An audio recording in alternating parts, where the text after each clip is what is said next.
बिस्मिल्लाहिर्रहमानिर्रहीम, अस्सलाम वालेकुम रहमतुल्लाह। मैं तमाम नौजवानों को और हमारे वोटर्स को ये अपील करता हूँ इस वीडियो के ज़रिए कि जैसा आपको पता है कि 13 को इलेक्शन होने वाले हैं और सुबह 7 बजे से पोलिंग शुरू होगी, तो इस बार इस इलेक्शन में जैसा हम मुसलसल आपसे अपील कर रहे हैं कि आप इस इलेक्शन में पार्टिसिपेट करिए और अपने वोट का इस्तेमाल करिए, क्योंकि घर बैठे बाइकआउट से या वोट न डालने से आप अपने हरीफ का, आप अपने दुश्मनों को फैसिलिटेट करते हैं, उनकी मदद करते हैं। इस बार इस इलेक्शन में हमारी उम्मीद है कि कश्मीर के नौजवान, श्रीनगर के नौजवान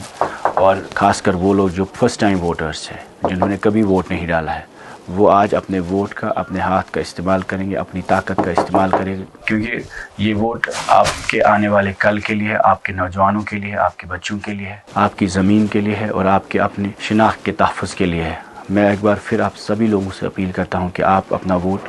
कलम दवात को दें, पीपल्स डेमोक्रेटिक पार्टी को दें, ताकि हम लोग आपकी आवाज़ बनकर आपकी नुमाइंदगी मुल्क के सबसे बड़े ऐवानों में कर सकें और हर फोरम पे कर सकें जहां जम्मू कश्मीर की नुमाइंदगी होनी चाहिए।